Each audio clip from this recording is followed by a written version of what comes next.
So now, unahin na natin ang Western Europe. Ano nga ba ang Western Europe? It is a region typically consists of very large countries. So kasama na daw sa Western Europe ang mga country na Luxembourg, Belgium, Netherlands, and so on. And after that, nagbe-base din ng Western Europe on their economical, political, or cultural. So, pag sinabi natin economic, ayun naman yung mga organization katulad ng United States o yung United Nations, yung mga International Monetary Fund, sila yung mga countries na kailangan nakabase yung economic nila based sa kung gaano kayaman yung isang country. So, for example, yung bansang Luxembourg, isa siyang mayaman na country. So, kabilang siya sa Western Europe.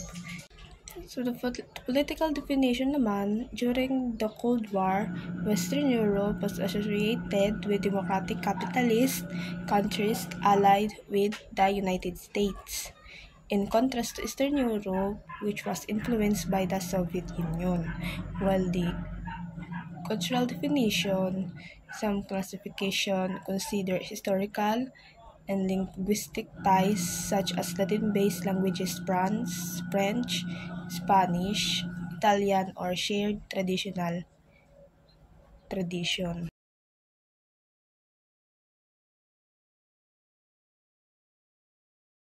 So now we're going to talk about Belgium. So what is Belgium? So Belgium or Kingdom of Belgium is located in the northwestern part of the European region. Considered to be one of the most densely populated countries, this small country gained its independence in 1830, where it is ruled by representative democracy led by constitutional monarch.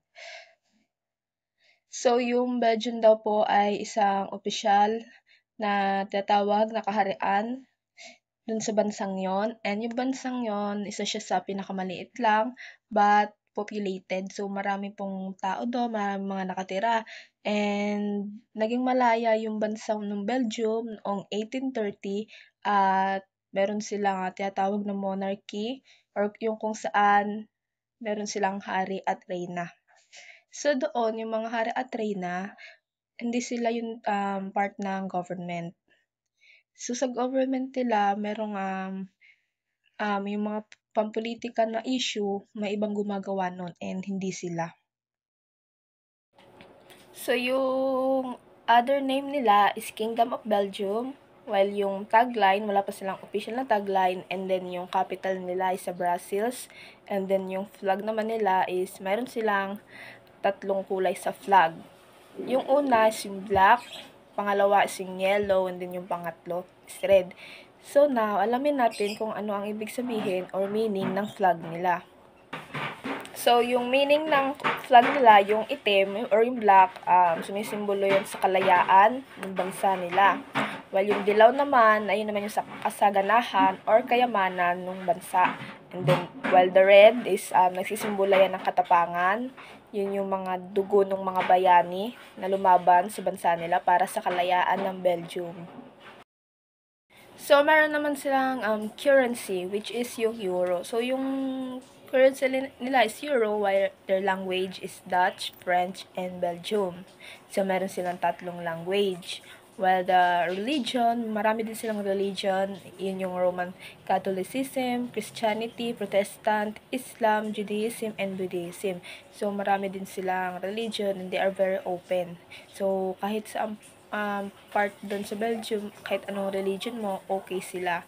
But, ang pinaka may maraming active na sumasamba is yung sa Roman Catholicism. So, ayun yung may pinakamaraming maraming tao na ang religion nila is Roman Catholicism. So, yun yung nangunguna. So, let's go to the major carrier. Yung major carrier naman nila is yung Brussels Airline. And now, magpunta naman tayo sa cuisine ng Belgium. So, meron silang 3 famous cuisine. And number 1 is yung moules frites. So, yung moules frites nila ay yung national dish of mussels in a rich sauce served with French fries. So, ito yung parang pinaka-pangunahing ulam ng mga tao sa Belgium. Ayun yung parang pinaka-popular din. So, yung most bites, ayun yung combination ng mussels or yung tahong and then kasama yung French fries. So, doon, ang ginagawa doon sa putahe na yon, nilalagyan nila ng gamit yung white wine, bawang, sibuyas, at herbs. So, ayun, nagbibigay ng masarap na lasa. And then, sinasamahan nila ng French fries. So, isa yun sa pinaka-popular din na pagkain sa Belgium, which is yung French fries.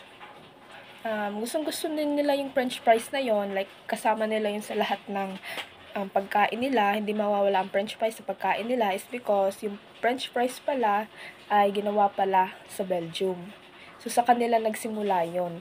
And nalaman ko din na bakit nagkaroon ng French fries dito sa mundo is because noong gera sa bansa nila, so, ang lagi nilang kinakain is isda.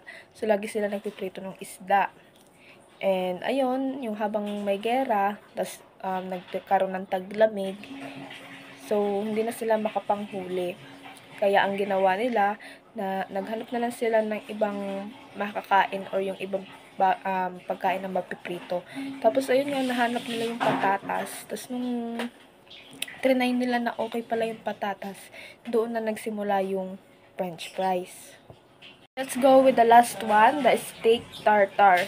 So, yung steak tartare, another famous dish din yan sa Belgium. So, yung steak tartare, isa siyang raw beef, finely chopped with onions and spices, and topped with a raw egg yolk. So, doon, yung steak tartare, ayun naman, isa siyang parang kakaibang putahe dun sa Belgium. Kasi, yung steak, gawa siya sa hilaw na baka.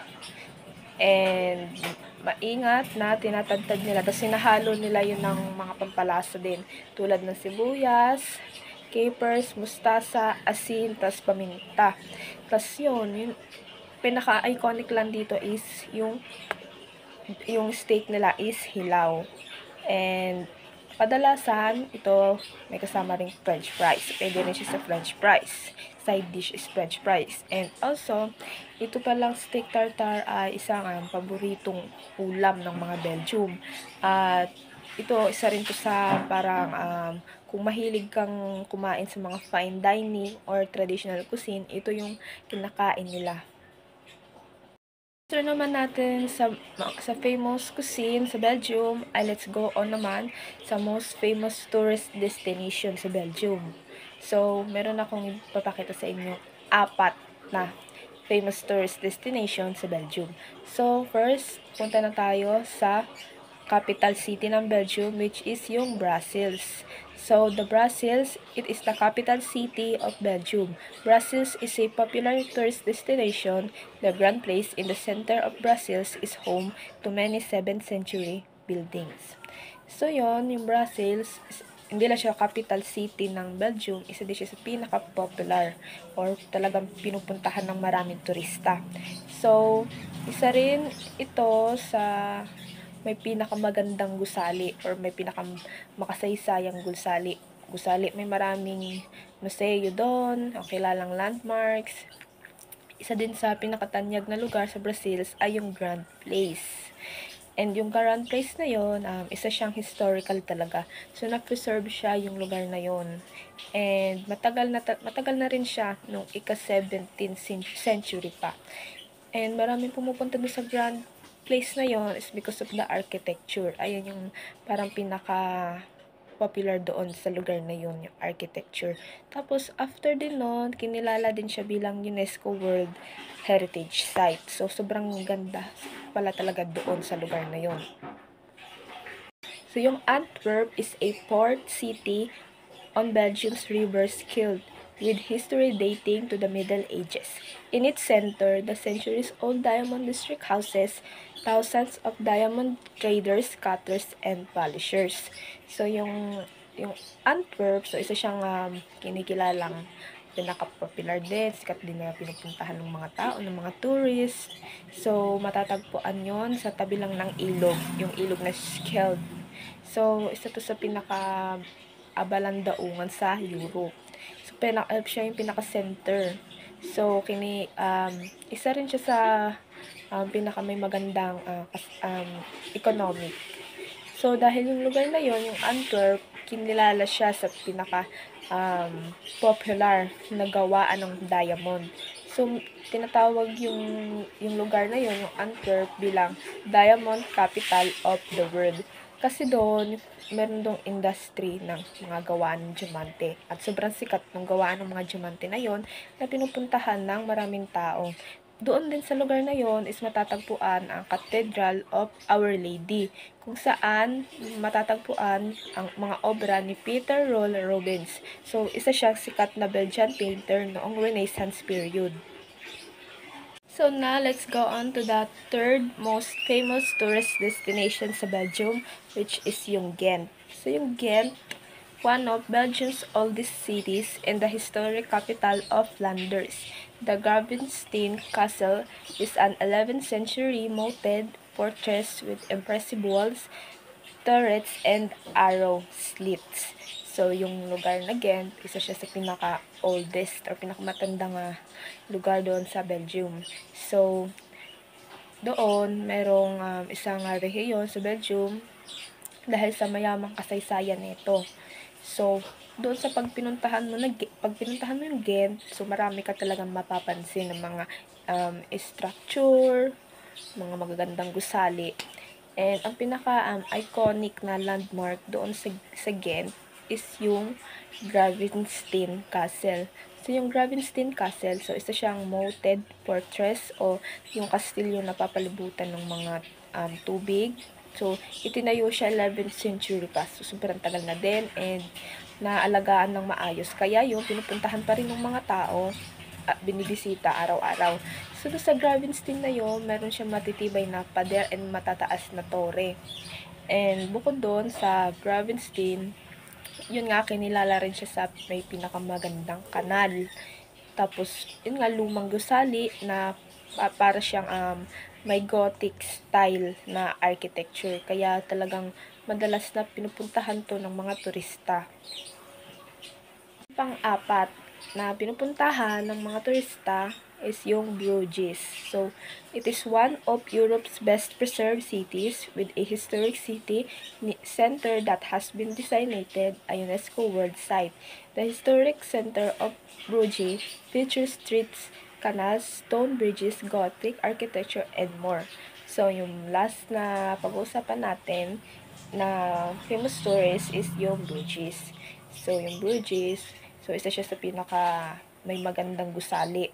So, sobrang famous, sobrang sikat din, and maraming turista din dito. So, yung makikita yung gusali doon sa lugar na yon is sobrang tataas, and sobrang luma na talaga. And meron din tong Gothic style na talagang sobrang ganda. Dahil doon, sa makasaysayang gusali, dineklara siyang isang UNESCO World Heritage Site.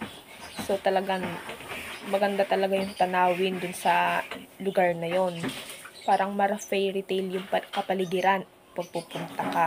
Kaya yun, dahil doon, yun nga, dinito siyang World Heritage Site at talagang ang Bruges talaga ay isa siya sa kahangahangang lugar na puno ng kasaysayan and architecture.